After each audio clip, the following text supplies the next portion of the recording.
હસ્તમધુરો એના અનુસંધાનમાં 225મી ગુસાઈજીની વાર્તા. હાથ પકડી નીચ મંદિરમાં લઈ જઈ પોતાની પાસે ખેંચી લીધે અને પીઠકની બાજુમાં જ્યાં બીજા વ્રજભક્તો બેઠા હતા ત્યાં શ્રી ગોવર્ધનનાથજીને તેને બેસાડી તેવા દર્શન તેને આપ્યા. આપણને કોઈ દી આવું થાય તાપ તો આપણને લઈ જાય, પણ આપણે તે મારે તો જ મારા દીકરો બાકી છે, મને બહુ પ્રેમ કરે, જા ઘરે તો આવજે, પછી પડી રહે ઘરે જા, એવો તાપ કરીએ તો આપણને લઈ જાય. પણ આપણે હજી ઘરનો તાપ, જો વ્રજમાં ગઈએ ને તો ઘર યાદ કરીએ, પણ ઘરમાં હોય ને તો વ્રજ યાદ કરીએ જ.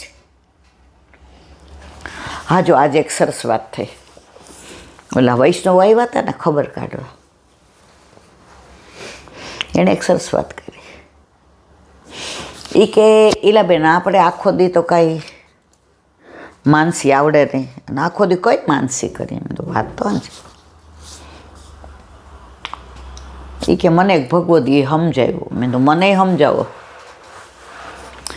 મને કે જેટલી વાર આપણે આમ વલ્લભ વલ્લભ શ્રીમદ વલ્લભ બોલીએ ને તો વલ્લભે ઉઘાડા ચરણે 5 એમના સેવકો સાથે પૃથ્વી પરિક્રમા કરે. તો એ ભગવદીએ કે મને એવું કહ્યું કે આપણે જેટલી વાર યાદ આવે ને એટલી વાર કહેવાનું, હાલો આપણે વલ્લભની પાછળ હાલી, એમના ચરણારવિંદ જે રજમાં પડે છે એ ચરણારવિંદમાં આપણા પગ પડે તો આપણે એ કે મેળ પડી જાય. તો હું તો અઠવાડિયાથી કહેલા બેન 1 મિનિટ મને યાદ આવે ને શ્રી કૃષ્ણ શરણમમાં એટલે તરત વલ્લભની પાછળ જાઉં. મેં કીધું હે શું? એ કે માનસીમાં. મેં તો હા. એ કે પછી ત્યાં કાંટાઈ હોય ને, કાંકરાઈ હોય ને, વરુઈ હોય ને, વાઘે હોય ને, વૃક્ષોય હોય ને, વેલી હોય ને, નદી આવે, તળાવે આવે ને, પર્વતે આવે ને, રસ્તાએ આવે ને, પથરાય. મેં કીધું ઓહો, તમે આવ્યા ત્યારે મને તો આવું ખબર નહોતી કે તમે ભગવદીય નથી. કે હું પાછા બિચારા એવું કહ્યું, એ કે ભગવદીય નથી. તો એ ગયા છે ત્યાંનું મારા મગજમાં એ જ ઘૂમે છે કે વલ્લભ વલ્લભ શ્રીમદ વલ્લભ, હાલો હાલો વલ્લભની એ કે આમ મનને એમ કહો, હાલો હાલો વલ્લભની પાછળ હાલીએ.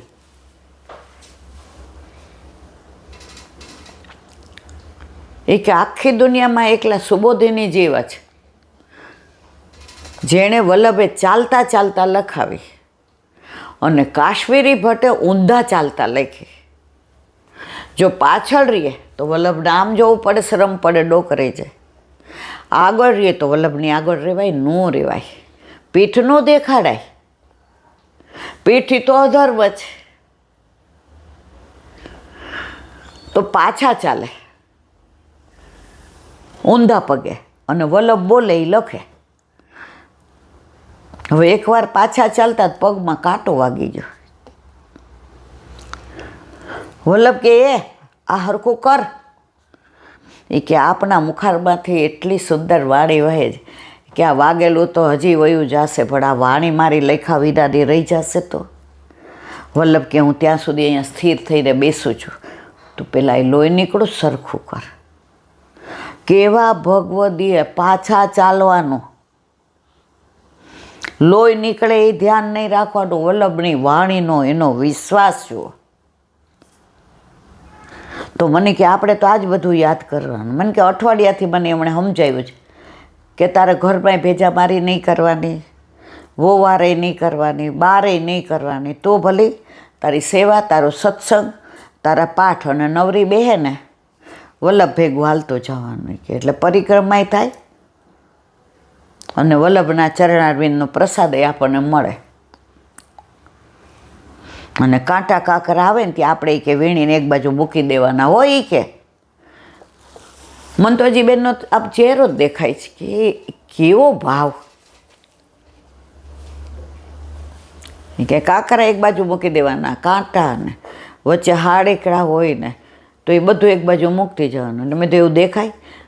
એ કે પહેલા દિવસે નહોતું, હવે એવું થાય કે હું લઈને મૂકી દઉં. એ કે મેં કીધું વાહ. એ આવ્યા ત્યારે એની હાડીમાં 2-3 તો થીગડા હતા. એટલે મનમાં 1 મિનિટ એમ થયું કે એમને પછી એમની ખુમારી જોઈ વૈષ્ણવતાની તો આપણને એમ થયું એમને કાંઈ ન કહેવાય. આ પુષ્ટિ માર્ગ છે. બોલો વલ્લભાધીશ કી જય. દયારામભાઈના ચંદ્રાવલા 46.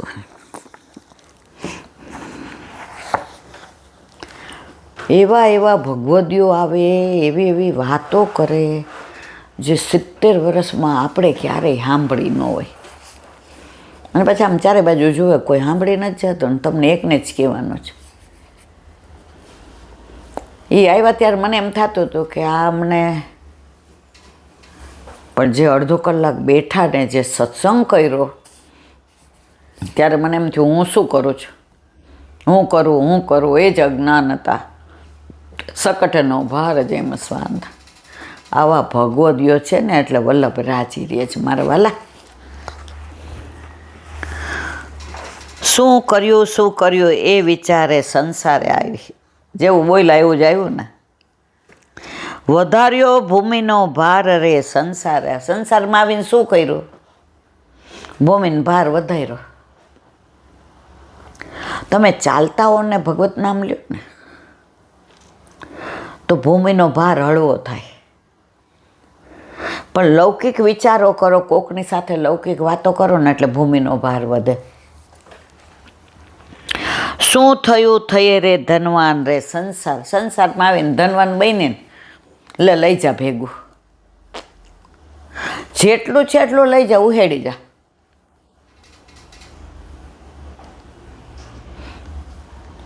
ગયો તારો જન્મારો નિષ્ફળ. હવે આવો પાછા 84 લક્ષ યોનીમાં. ઓલા શેઠને કીધું કે તમારે હવે હિસાબ કર્યો ને 7 પેઢી સુધી.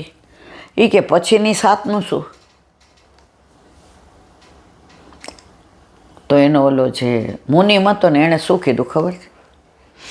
આ તમારી પેન, આ તમારું ખડિયો અને આ તમારું બધું. મારે તમારો પગારે જોઈતો નહીં. હવે મારે તમારે ત્યાં રહેવું નહીં. એ દીવાન તમારા વિના બધું કોણ કરે? હારા ખોટાની. એ કે 7 પેઢી હાલી ત્યાં સુધી તમારું ખોટું લખ કર્યું.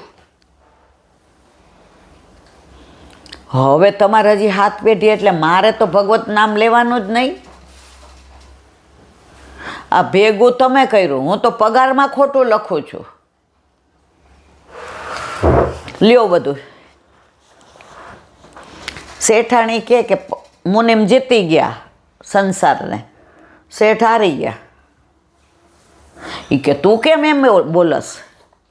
એ કે 7 પેઢીને ભેગી કર્યું, હજી તમારે હાથનું કરવું છે. શેઠ કે તો પછી એની હાથ શું કરશે? શેઠાણી ગાળ બોલ્યા, જખ મારશે. એ શરમાતા નથી તમારે ધોળામ ધૂળ પડી. એ કે તમે સેવા કરો છો કરો ને, તમારું કામ કરો ને. હું તો મારું કરીશ. જો ભજનમાંય ભાગ ન હોય, ભોજનમાં હોય. એક રોટલો હોય ને કોઈક ભૂખ્યું આવ્યું હોય તો અડધો દેવાય. ભજનમાં એમ ન કહેવાય. કાલે જ આપણે વાત કરી ગુસાઈજીની, ઓલા કેશવદાસને કલાવતીની, કે એક જારીજીનું ફળ દઈ દે તો આ લઈ જા બધું. ભજનમાં ભાગ ન હોય કે તમારું તમે જાણો. શેઠ કે તો આ બધું એ કે તમારે જ ભોગવવાનું. શેઠ કે મુનિમ ઉભા રહ્યો. આ બધું નાખો નદીમાં. આજથી શેઠાણી કેમ આપણે કરવાનું? મુનિમ કે મારા બૈરાએ આજ કરે જ સેવા. હાલો વ્રજ ભેગા થઈ જાય. કે આ વ્રજની વાત આવી ને એટલે મને યાદ આવ્યું. શેઠ ને શેઠાણી, મુનિમ ને એમના પત્ની ગાડામાં જે બધું લઈ જવાય. હીરા મોતી માણે કાંઈ ન લીધું. હો એ કે ત્યાં મજૂરી કરશો ને જે હકનો પૈસો આવશે ને એનેથી ઠાકોરજીને લાડ લડાવશો. આ તો બધો ખોટો જ. અહીંયા જે છોકરાઓને કરવો હોય કર. રાતના બધા હોતા હતા, રાતો રાત નીકળી ગયા અને વ્રજમાં આવ્યા. વ્રજવાસ કર્યો. દિવસે બધાના ટાયા ટોપા કરે, કોઈને પાણી ભરી આવી દે ને કોકનું હાંધી ઊંધી દે ને એમાં જે આવે એમાંથી ને ગુજરાન ચલાવતા હતા. શેઠ કે ઓલું ખોટું કરવામાં જે હતું ને એ ભાર લાગતો હતો. આમાં મને ભાવ આવે છે કે કોકનું ધોતિયું હાંતો હોઉં ને ત્યારે મને એમ થાય કે આ હા હા હા. તો આ પુષ્ટિ માર્ગ છે મારવાલા.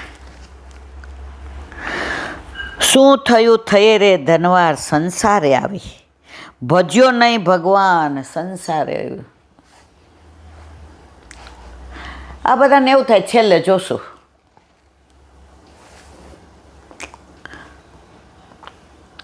માર્ચ મહિનામાં બધા જેને ખોટું કર્યું હોય ને બધાને બીક લાગે, અને 2 નંબરી ન કરતા હોય ને એ નિરાંતે હોઈ જાય, ચોપડાય ક્યાંય પડ્યા હોય. એમ આપણે અંત સમયનો માર્ચ મહિનો આવે ને ત્યારે જેણે બધું ખોટું કર્યું હોય એને બીક લાગે. બાકી કે આવી જ જાતું તાર લઈ જા, તારી જ રાહ જોઉં છું.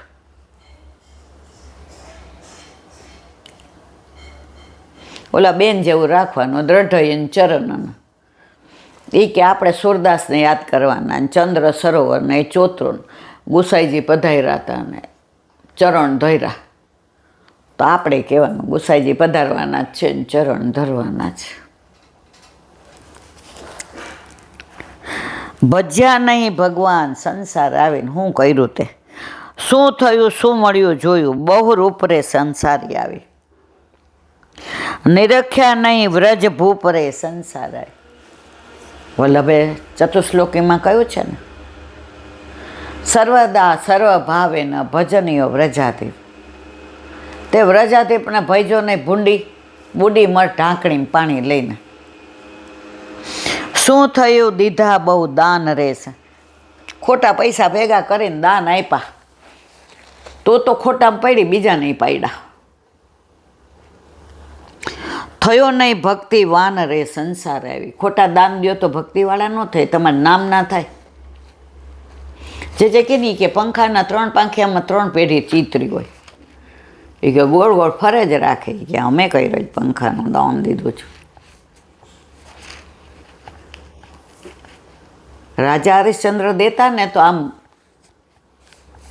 ઊંચું જોઈને દેતા, આમ હામું કોણ આવ્યું જુએ નહીં. બધા કે કાં આવું કરો, કે દઉં ત્યારે ઉપરવાળાને કહેવા તું તારું દઉં છો તારા વતી, on behalf of your self. આમાં મારું કાંઈ નથી, જોઈ લેજે બરાબર છે ને. આને કહેવાય દાન દીધું. શું થયું ફર્યો જગમાં રે સંસાર આવી. અમે તો 64 અમે 68 તીરથ કર્યા ને અમે તો 4 ધામ જઈવા ને અમે આમ કર્યું. તમારા મા બાપ ક્યાં વૃદ્ધાશ્રમમાં, એ બુડી મરો ઢાંકણીમાં પાણી લઈને. તમારી 4 ધામ.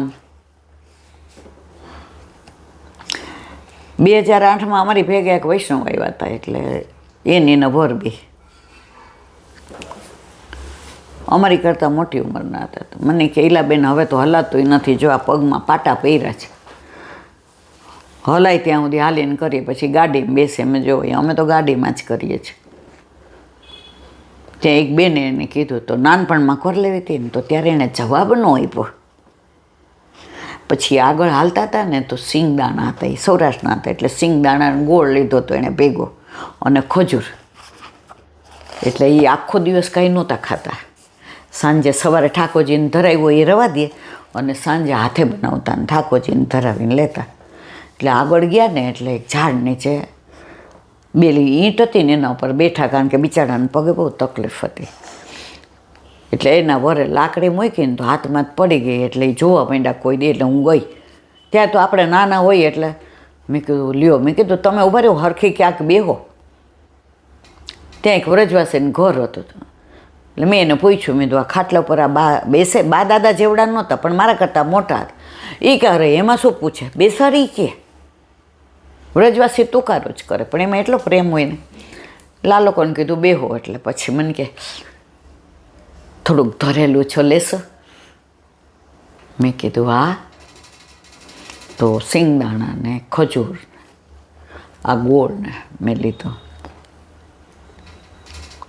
મને કે ઓલા બેને મને એમ કીધું ને કે તમે વહેલી કરી હોત તો પણ મારે ઉઘાડું નહોતું કરવું હોય ઈલાબેન. મેં કીધું કેમ? કારણ કે હું એનાઉન્સ કરું માઇકમાં, એ બધાને મારા પર વિશ્વાસ કે આ કોઈની વાત કોઈ નહીં.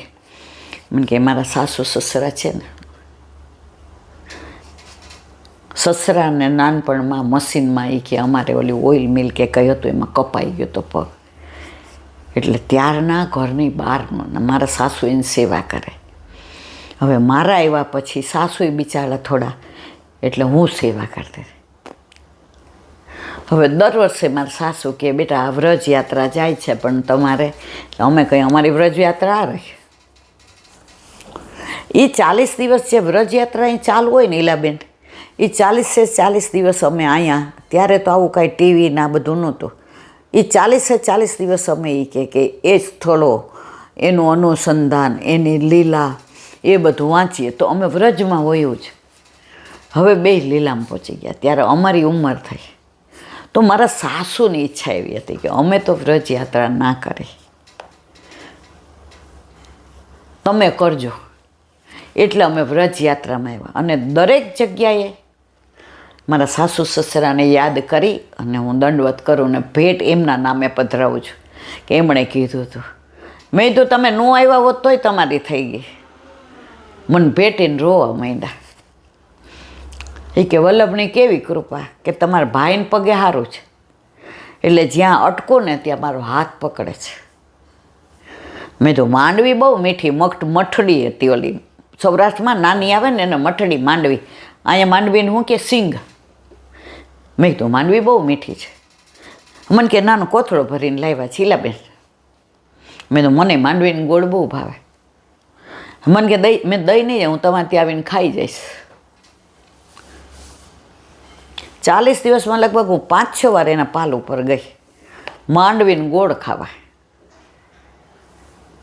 અને દર વખતે એ મને સરસ સરસ વાતો કરે એના સાસુ સસરાની. તો એને સાસુ સસરાની સેવા કરી એમાં તીરથ આવી ગયો, એને તો ક્યાંય જવાની જરૂર જ નથી. તો કે છે શું થયું ફર્યો જગમાય. આવી યાત્રાઓ કરીને મા બાપને મૂક્યા તે વૃદ્ધાશ્રમમાં. શું કર્યું તે? વિચર્યો નહીં વ્રજમાય. વ્રજમાં ગયો. અત્યારે આપણે બધા હીરે ઘોઘે જઈએ અને ડેલે હાથ દઈએ. જ્યાં જાઓ ને ત્યાં એને ચાહો, એને પ્રેમ કરો, એને માણો, એને જાણો, એને માથે ચડાવો.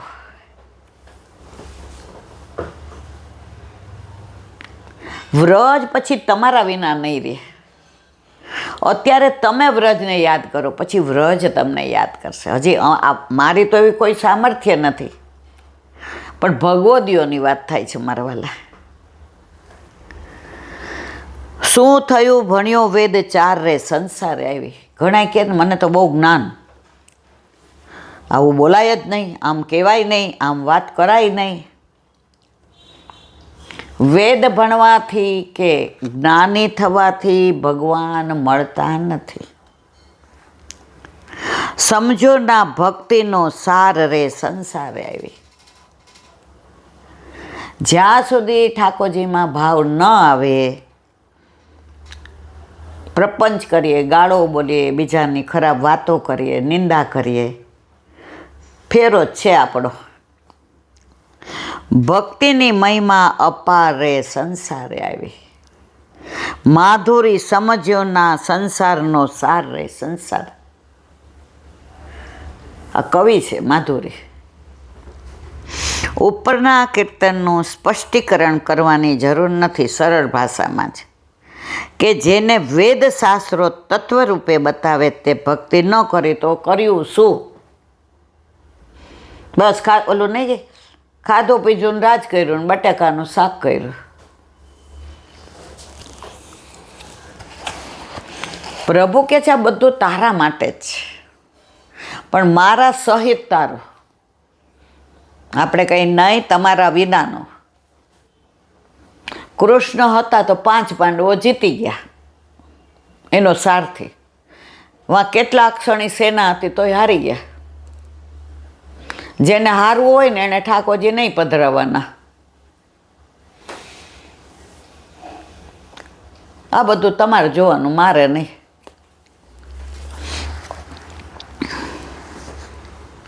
સારમાં વૈભવ, સુખ, ગુણ, ચતુરાઈ આ બધું નાશવંત છે. પરંતુ આ બધું ભલે હોય તેની સાથે ભક્તિનો યોગ હોય તો ફલરૂપ થાય.